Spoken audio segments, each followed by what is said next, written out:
20 tahun yang lalu, filem blockbuster James Cameron, Titanic telah memikat penonton di seluruh dunia. Kisah karamnya kapal Titanic ini telah menarik minat jutaan penonton dari seluruh dunia kerana ianya digarap berdasarkan kisah sebenar yang berlaku suatu ketika dahulu.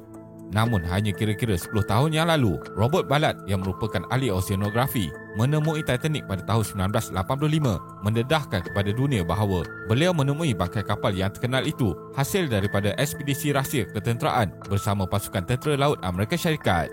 Menariknya, penemuan bangkai kapal Titanic ini boleh dikatakan secara tidak sengaja kerana misi pencarian kapal ini sebenarnya hanyalah helah atau juga dipanggil sebagai smoke screen pihak tentera laut daripada diketahui musuh bahawa mereka sebenarnya sedang mencari dua kapal selam nuklear yang karam. Jadi, dalam video kali ini, kita akan melihat kisah sebenar di sebalik tenggelamnya kapal Titanic. Teruskan menonton. Latar belakang kapal Titanic. Titanic adalah kapal wak British mewah yang tenggelam pada 15 April 1912 selepas melanggar iceberg dan menyebabkan kematian lebih 1,500 penumpang dan anak kapal. Kapal Titanic telah karam di kawasan utara lautan Antartik. Hanya selepas 4 hari ianya beroperasi, kapal besar ini telah bertembung dengan ketulan ais besar yang mengakibatkan kehilangan ribuan nyawa para penumpang Titanic. Bangkai kapal Titanic ditemui pada 1 September 1985 setelah 73 tahun kapal itu karam. Selepas tenggelam pada tahun 1912, bangkai kapal Titanic berjaya ditemukan kira-kira 400 batu jauhnya di Newfoundland di lautan Atlantik Utara pada kedalaman 13,000 kaki. Tragedi Titanic ini sememangnya memberikan kesan yang mendalam terhadap dunia maritim. Sekiranya bercakap tentang tragedi kapal yang menyebabkan ratusan atau ribuan nyawa terkorban, ramai yang akan mengaitkan dengan peristiwa Titanic.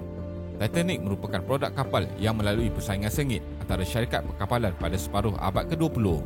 Pada awal tahun 1900, perdagangan penumpang transatlantik sangat menguntungkan dan berdaya saing dengan laluan kapal bersaing untuk mengangkut pengembara dan pendatang yang kaya. Dua daripada barisan utama ialah White Star dan Cunard. Kapal Titanic merupakan yang kedua daripada 3 kapal penumpang yang bertujuan mengawal perniagaan sepanjang perjalanan merentasi lautan Atlantik. Dimiliki oleh White Star Line dan dibina di Belfast Holland and Wharf, Titanic merupakan kapal wak penumpang terbesar di dunia pada masa pelancarannya.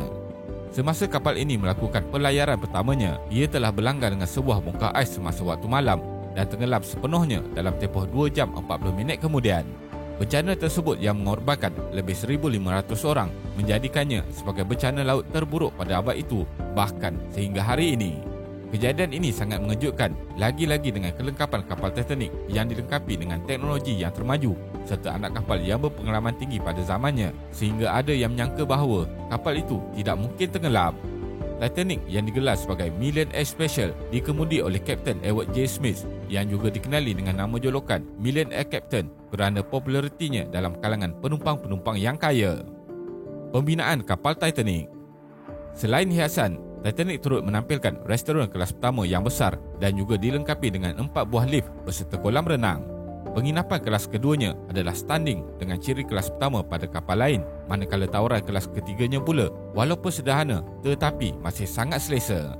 Mengenai elemen keselamatan pula, Titanic mempunyai 16 bahagian termasuk pintu yang boleh ditutup supaya air dapat dibendung sekiranya badan kapal dipecahkan. Walaupun ia dianggap kedap air, masih terdapat beberapa ruang di bahagian atas yang masih boleh dimasuki air. Selepas penyiapan badan kapal dan struktur asas utama, Titanic telah dilancarkan pada 31 Mei 1911. Ia seterusnya memulakan fasa pemasangan apabila jentera telah dimuatkan ke dalam kapal dan kerja dalaman pun turut bermula. Semasa ia bersedia untuk memulakan pelayaran sulungnya, Titanic adalah salah satu kapal terbesar dan paling mewah di dunia. Ia didaftarkan dengan kapasiti tampung sebanyak 46,328 tan dan apabila dimuatkan sepenuhnya kapal itu dengan berat lebih daripada 52,000 tan. Titanic adalah sekitar 882.5 kaki panjang dan kira-kira 92.5 kaki lebar pada titik terluasnya. Penemuan rangka kapal. Cebisan kisah Perang Dingin ini telah diketahui sejak pertengahan tahun 1990-an lagi, tetapi butiran yang lebih lengkap kini didedahkan menurut Robert Ballard. Beberapa tahun sebelum itu, desas-desus bertiup kencang bahawa kedua kapal selam tersebut karam ketika Perang Dingin. Namun, tiada siapa yang dapat mengesahkannya sehinggalah Robert Ballard sendiri yang mendedahkan perkara ini kepada awam. Robert Ballard bertemu dengan pihak Tentera Laut Amerika Syarikat pada tahun 1982 untuk meminta pembiayaan untuk membangunkan teknologi kapal selam robot yang diperlukannya untuk mencari Titanic. Malangnya, perbelanjaan dalam usaha pencarian Titanic bukanlah dalam bajet mereka. Ronald Tummant yang ketika itu merupakan timbalan ketua operasi tentera laut untuk peperangan kapal selam memberitahu Robert Ballard bahawa pihak tentera laut Amerika Syarikat pada ketika itu berminat dengan teknologi yang ditawarkannya, namun hanyalah untuk tujuan menyiasat bangkai kapal USS Treasure dan USS Scorpion yang merupakan kapal selam nuklear mereka yang telah karam. Memandangkan teknologi yang dibangunkan beliau akan dapat mencapai kapal selam yang tenggelam dan mengambil gambar bangkai kapal tersebut, ahli oceanografi ini bersetuju untuk membantu. Beliau kemudian meminta pihak tentera laut jika beliau boleh mencari Titanic yang kebetulan terletak di antara dua bangkai kapal itu. Ronald Tummant kemudian menegaskan bahawa tugas dan misi utama mereka adalah mencari dua buah kapal selam itu sahaja. Namun, beliau ada mengatakan bahawa jika misi tersebut berjaya menemui kedua kapal selam tersebut dan jika mereka mempunyai lebih masa, pihak tentera tidak keberatan untuk membantunya. Tiada harapan yang tinggi rangka Titanic akan ditemui, tetapi jika ianya berjaya ditemui, pihak tentera laut besar yang misi tersebut sudah tentu akan mendapat perhatian orang awam, memandangkan kapal Titanic sememangnya sangat terkenal di seluruh dunia. Apa yang pihak tentera laut Amerika Syarikat risaukan adalah jika ia ditemui dan diketahui umum, maka akan terbongkarlah misi rahsia mereka yang mencari kapal selam Amerika Syarikat itu. Namun sebaliknya yang berlaku apabila orang awam terlalu fokus dengan penemuan rangka kapal Titanic sehinggakan mereka tidak tahu dan sedar yang pihak tentera laut Amerika Syarikat itu sedang dalam misi lain yang lebih penting berbanding penemuan rangka kapal Titanic, maka rahsia ini terus terpelihara rapi sehinggalah pendedahan yang dibuat sendiri oleh Robert Ballard yang merupakan salah seorang anggota misi tersebut. Kajian mengenai kesan nuklear kepada alam sekitar. Kapal selam Treasure dan Scorpion telah tenggelam di lautan Atlantik Utara pada kedalaman antara 3,000 hingga 4,600 meter. Misi utama pencarian kapal selam ini adalah kerana pihak tentera laut Amerika Syarikat ingin mengetahui nasib reaktor nuklear yang menggerakkan kedua kapal tersebut. Pengetahuan ini adalah penting untuk membantu menentukan keselamatan alam sekitar dan mengkaji tentang keselamatan melupuskan bahan nuklear tambahan di lautan.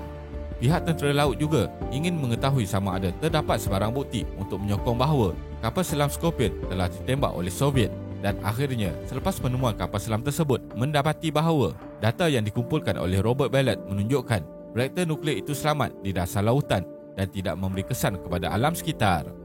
Data itu juga mengesahkan bahawa kapal selam Treasure mungkin telah tenggelam selepas kegagalan paip yang seterusnya menyebabkan kegagalan penjanaan kuasa nuklear. Kesimpulannya, peristiwa tenggelamnya kapal Titanic sememangnya memberi impak yang sangat besar kepada dunia maritim.